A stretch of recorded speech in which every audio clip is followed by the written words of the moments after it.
Now this is a genuinely impressive vehicle. This is the 2024 Kia EV9, and it is the first genuine three-row SUV, meaning you can fit real life-size people in the third row somewhat comfortably, and it has a starting price of less than $60,000, making it one of the more reasonably priced SUVs on the market as well. Granted, that is for the single motor. If you want the dual motor model like this GT-Line version, which as equipped is around $77,000, you're going to have to pay a bit more money, but it's definitely worth it, and the interior is absolutely phenomenal as well, which I'll show you everything as we go through the exterior, the interior, the powertrain, and of course, take it for a drive. The EV9 is available with two different powertrains. You have the single motor, which has a long-range version, but the single motor feels a little bit underpowered. The one to buy is the dual motor, which puts an electric motor on the front and rear axles, and it gives you all-wheel drive, so it also helps in terms of overall traction. So definitely something to think about if you live in a fairly snowy or rainy area as well. Now, more importantly is going to be all of the power upgrades that come with that. Those combined motors produce a combined 379 horsepower and 516 pound-feet of torque. That is a lot for this vehicle, and because it's an EV, you get that instant torque from the electric motors, and this thing will do 0 to 60 in just 4.5 seconds. That'll make this faster than 99% of three-row SUVs on the market. That is absolutely incredible. It'll do a quarter-mile time of about 13.3 seconds as well. So incredibly fast. You won't have to worry about power with the dual motor EV9. Now let's talk about range, which is obviously a very important topic for EV vehicles. The EPA rates the dual motor version at 270 miles for your average range, which isn't great, but it's not bad either. It's kind of a middling range, but it won't be any problem if you're going to be using it for your regular commuter. You just may want to consider having an extra gas vehicle in the house as well if you're going to be doing more road trips and things like that.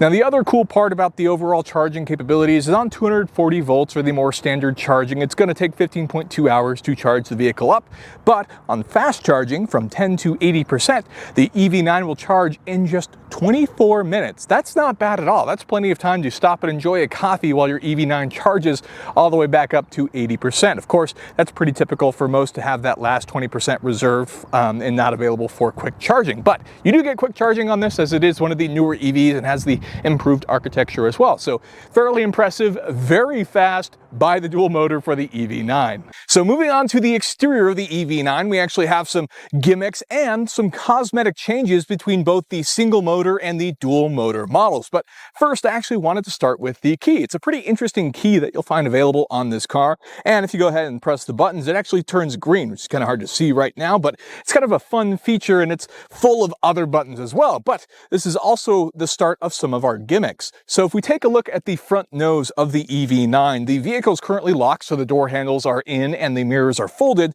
But if we go ahead and hold the unlock button, we can actually activate the LED light pattern. So in the front here, you'll notice the various patterns and things that come visible, which is a pretty cool feature for our LED lighting. And you can actually change that. Kia will sell you different patterns for about $250 a pop, which is not cheap, but if you absolutely want that cosmetic advantage, you can do that.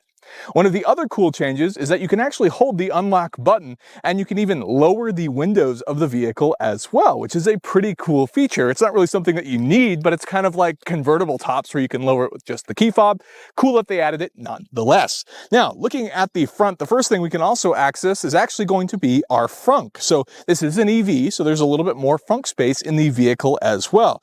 And you can get access to that by holding it, which has an electric actuator in this case. Go ahead and open it up, and we don't have a ton of space. It's not the most practical. You could maybe fit a backpack. I would say mostly some items that maybe you want to keep in the vehicle but aren't going to access very often, you could go ahead and store in there. But you do have it nonetheless, so it's kind of a fun feature that you have a frunk in the Kia EV9. Now, moving on to the side of the vehicle is where we're going to see some of the cooler differentiating features of it. We do have LED lighting throughout front and rear, but most importantly, we have these side panels here. Now, these side panels are actually going to be matte black on the standard single motor models, but on the more expensive dual motor models, they come in this gloss black finish, which is kind of cool. So you can tell on the road whether you're looking at a single motor or the more powerful dual motor, which has a lot more capabilities, but also cost a lot more money.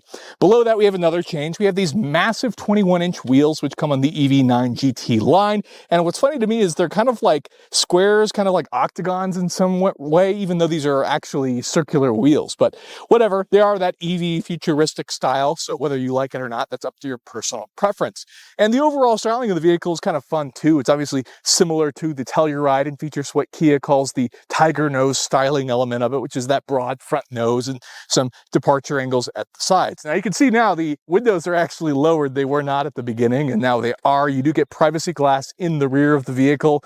We do get these bridge-like roof rails as well, and you actually get double sunroofs as well on the GT line. So lots of cool luxury features. The door handles actually pop out as you get close with the key. You don't even need to push any buttons or anything. That's a pretty cool feature. And then as you lock the vehicle, they go ahead and hide away, which is very nice.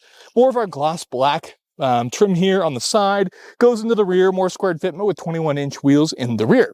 Now, as we come around to the back, we of course have LED lighting, like I mentioned earlier, but we get some luxury features. We have this nice, sporty, sort of color match spoiler, but more importantly, we have a power hatch. So you can hold the key, for example, and you'll go ahead and open up your power hatch, which is a nice feature to have to get access to some of your extra storage areas, including some of the actual seat buttons that sit back here that'll allow you to power fold the rows of the seats as well, which is a super nice, luxurious feature that makes it just that much easier to interact with it, and it feels like a more luxurious vehicle. So let's go ahead and lower that.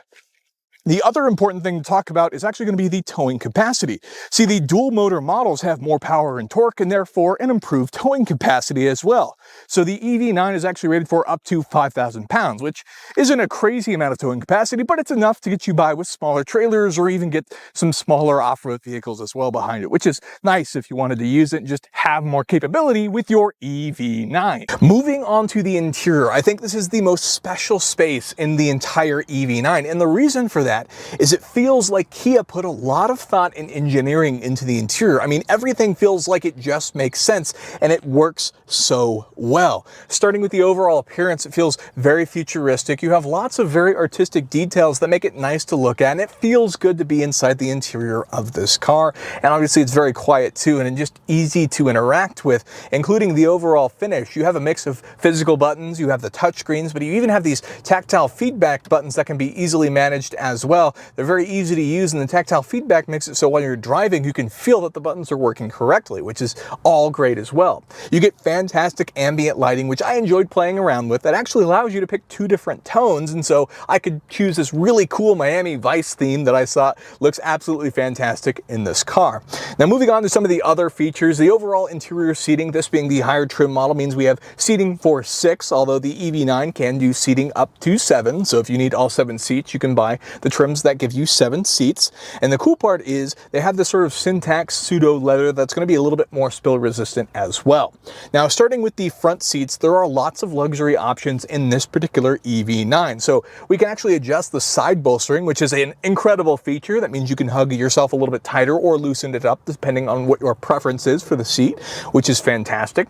You get heated and ventilated seats in the front, but the driver's seat even has massage functions, which is even more incredible. Some of the other things to draw attention to as sort of the engineering of the vehicle as well is actually going to be these buttons on the sides. Now, of course, you do have your main power control buttons, which sit in the normal spots on the side base of the seat, but these buttons at the top of the seat actually allow you to move and adjust the seat without having to be in it, which is helpful because this is an SUV. If you're using it with your family, it's nice to be able to manage and move the seats around as you need to.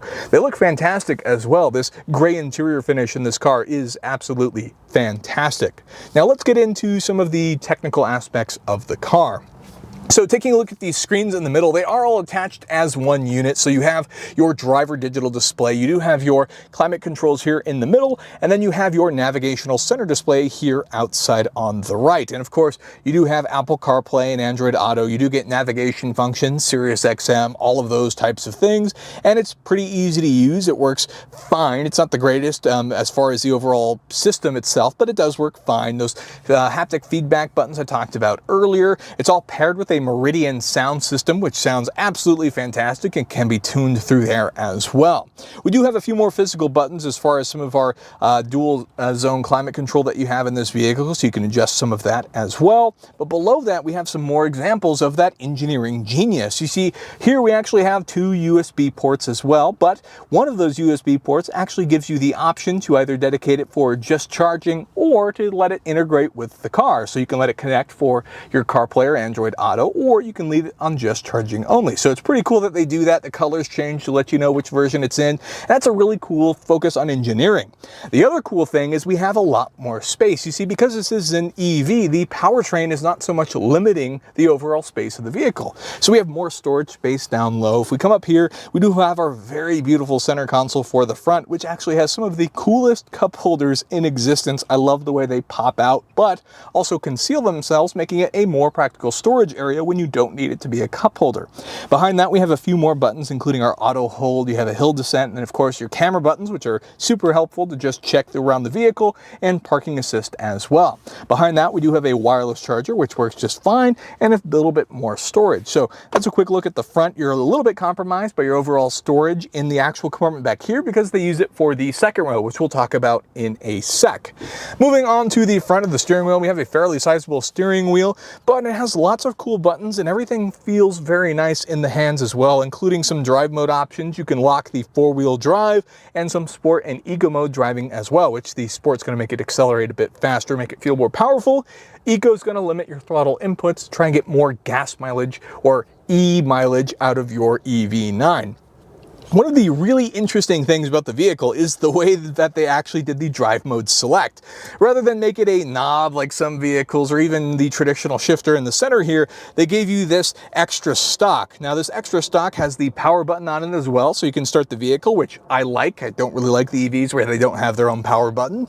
But you actually get your drive modes and you can select it by either twisting it up into drive or you twist it down into reverse, and then to park, you just press this button on the exterior. And that puts the vehicle in park with the center button to go ahead and turn it off, which is fairly straightforward. It can be a little bit funky as first, but it's actually really easy to use. You'll get used to it in no time. We also have things like a heads-up display, which is great because for me, what's comfortable in here, the steering wheel does slightly block the top of the screen, so the heads-up display makes up for that. So that makes me happy. You also get cameras in the back, but you can also use the standard mirror. Though I find in a three-row SUV, if you've got people in the very back in the third row, it can be a bit harder to see, and therefore a camera rear view mirror is a huge luxury to have. Let's go ahead and hop in the back. The second row is almost as cool as the front, with the exception that you don't get the massage seat, which is only found in the driver's seat. You do, however, on this particular mode, because it has the relaxation package, means you actually have the fold-out footrest, which you can see here as well, so your passengers can be in ultimate comfort here in the second row. You still get heated and ventilated seats, and you get third zone climate control, meaning you can control the own climate here in the second row, which also controls the third row, and you get vents both in the second row and third row as well.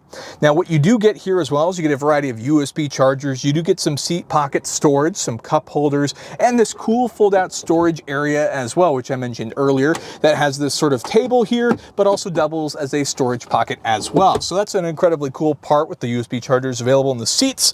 And then we do get more speakers for the Meridian sound system, so it sounds great in the back as well. The overall fit and comfort is great. I'm about 6 foot for reference, and you can see that my head does not come close to touching the roof as well. And you could even open the second sunroof if you felt you wanted it to be a bit more open. And I have plenty of legroom as well. I could easily sit back here on a long road trip.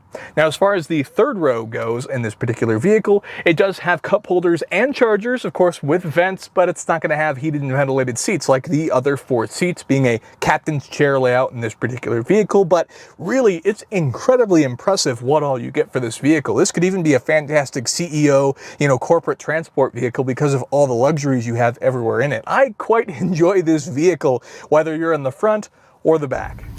All right, so what's it like to drive the Kia EV9? Well, it's actually quite a nice experience. I mean, overall, this is actually a really easy vehicle to drive. I mean, despite the fact that it's a three-row SUV, meaning it's going to be a little bit bigger in the grand scheme of things, it's actually quite a nice vehicle. Everything is easy to interact with, it's comfortable, and it's just incredibly smooth. I think the fact that it's actually an EV vehicle means that the overall usability of everything is just going to be that much easier than as opposed to some of the gas vehicles, for instance. Everything just works and it happens instantly in this vehicle, which is a big benefit to going with a EV platform.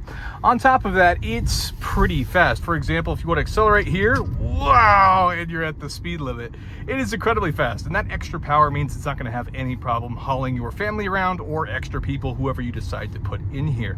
But it's a pretty nice vehicle. I particularly like the heads-up display. It's just easy to use in terms of the overall usability. Your range is always right in front of you at any one time, and also double displays your speed on the regular digital display. So it's pretty nice and easy to use in that regard. The visibility is really good. The fact that you have a rear view mirror that's also digital using a camera means that the third row will never get in your way. Everything just makes sense in this car, and I think that's what I really appreciate about it the most. Not to mention it feels really open and spacious in the cabin, and it's just a really nice experience. I think Kia knocked it out of the park. Seriously, the driving experience really is pretty good in this vehicle as well, and it just feels good to interact with. The fact that you have these little cameras that pop up when you put on the turn signals to sort of help guide as a blind spot monitor as well is a pretty nice feature that just, I don't know, you know, it adds to it. Like I said, it feels like Kia put a lot of thought and a lot of engineering into this vehicle that genuinely make it a pleasure to interact with. And I think even then, this being an EV, anybody could step right into this. And aside from maybe not knowing how you start it with the sort of little funky drive modes that you have in here, I think it's a really easy vehicle to use that anybody could step in and operate. That's all there is to it, really. It's incredibly quiet. Obviously, there's no powertrain noise. You don't really hear any wind noise or anything like that. It's a really, really nice vehicle. I can't say that enough. I know I've said it a lot, but that's what it's like to drive the EV9. So in conclusion, the Kia EV9 is an absolutely incredible vehicle, and I think Kia definitely nailed the mark. Now, it's easy to drive. It's a genuinely usable three-row SUV, which is what a lot of families have even been waiting for. And this, to me, is the perfect solution. Kia really turned the dial up to 11. You have an interior that is phenomenal, and I would say rivals or beats out a lot of the competition. And the performance of the dual motor models are absolutely incredible. Now, as far as the pricing goes, yes, the single motor is less than $60,000, but let's be honest, the dual motor is the one to drive. The single motor does have the long-range model that has the dual motors battery pack, but it feels kind of sluggish, and the overall range benefit isn't that great to really justify it. So to me, you're better off spending the extra money, or if you don't quite have that, you may want to stick to the gas equivalents. Now, on top of that, if you do buy it, it is a fantastic vehicle. The 0 to 60 time, you have so much power available. The interior is absolutely incredible. It is really just a fantastic vehicle that is just really easy to drive on top of everything else. So I can't say enough good things about the Kia EV9. Now with that, that's gonna be the end of the video. So if you could go ahead and hit that like button for me, I'd really appreciate it, and consider getting subscribed for more content like that in the future. Have you purchased an EV9, or are you considering purchasing one? Let me know down below in the comment section. And of course, thank you so much for watching, and I'll see you in the next one.